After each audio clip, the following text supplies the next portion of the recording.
Just open the Formula One standings to draw conclusions about Ferrari's first quarter of the 2025 Formula One season.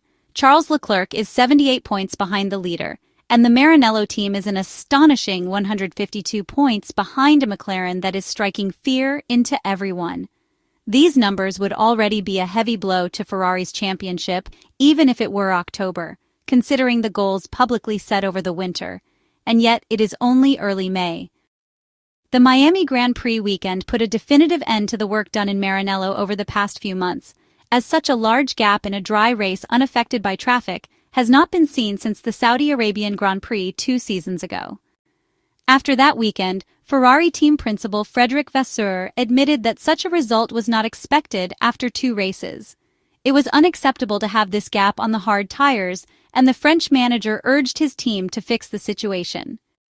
In this early part of the 2025 Formula One season, Ferrari's team principal is less drastic in his comments, reluctant to write off a car that is disappointing both insiders and fans.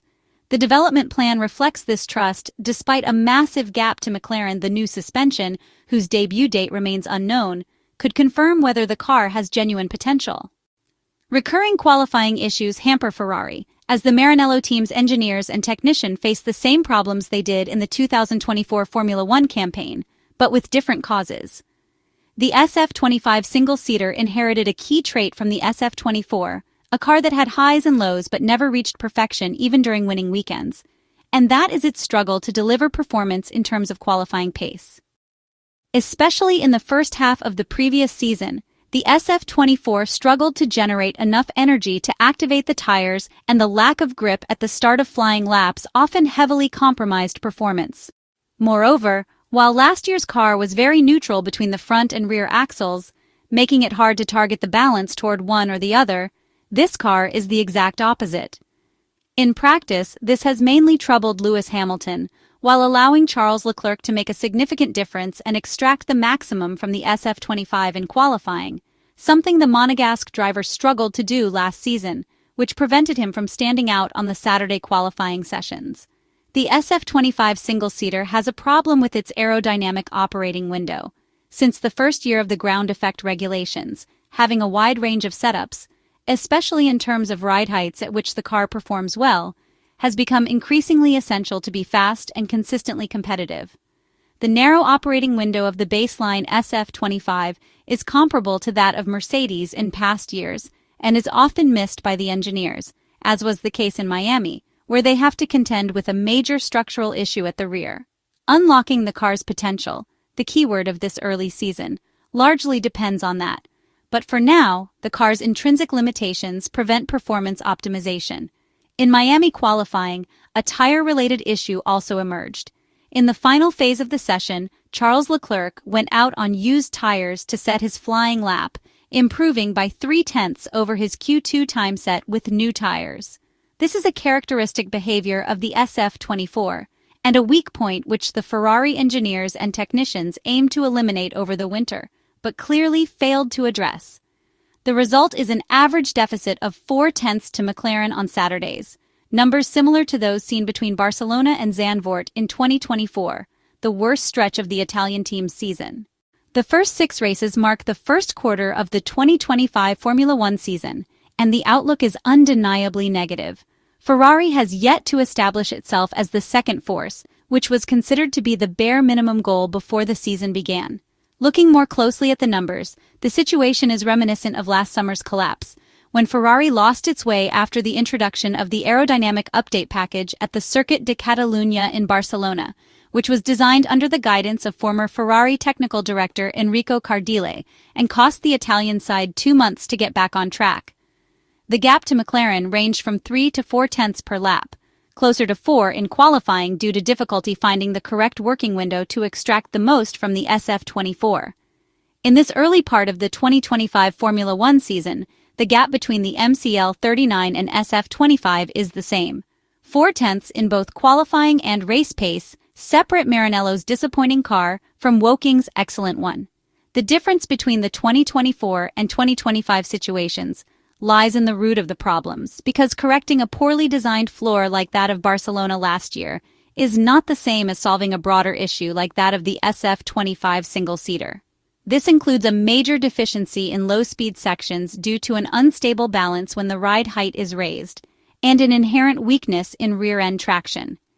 In the Miami Grand Prix, it was evident how traction issues could even limit top speed, one of the few strengths seen this year. At the Miami International Autodrome in Florida, a poorly optimized setup led to nearly half a second lost in the track's slow corners due to excessive understeer, which then turned into oversteer after Saturday's adjustments. It is now clear and well established that the operating window is extremely narrow. Nonetheless, Maranello continues to believe in and push forward with the 2025 Formula One project. Frederic Vasseur's words are no coincidence and echo the tone he used between June and July last year, when he spoke of the car's potential to be unlocked through better setup work. That ultimately led to Monza, where a major aerodynamic upgrade package gave the Italian car enough of a performance boost to become, on average, the best car, at least in terms of points scored by Charles Leclerc, from the Italian GP to the season finale at the Yas Marina circuit in Abu Dhabi. Now 152 points behind the reigning champions after 6 races, the Italian outfit banking on a strategic overhaul to turn the tide, with incremental developments followed by a pivotal change in Spain next month. These tweaks aim to coax more performance from the SF-25, particularly as the team anticipates a level playing field in Barcelona, where an FIA clampdown on flexing front wings could blunt McLaren's edge. For Ferrari, it's a chance to close the gap and rediscover their competitive spark.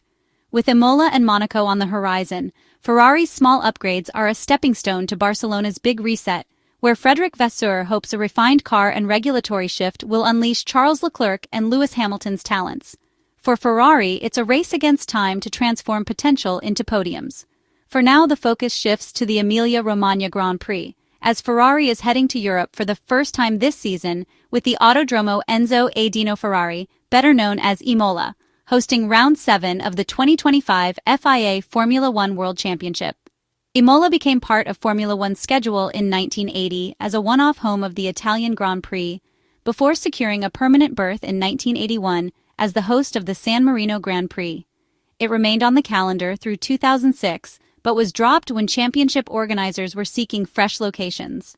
In 2020, when FIA Grade 1 venues were required during the pandemic, Imola stepped in to fill the void. Imola's popularity meant it received a rebirth under the new name of the Emilia Romagna Grand Prix, reflecting a region with a vast automotive industry. After an absence in 2023, due to extreme weather in the region, Imola successfully returned to the calendar in 2024. The 4.9-kilometer circuit is a challenging proposition, with a precise approach required on account of its narrow track and limited runoff that features several gravel traps and grassy verges.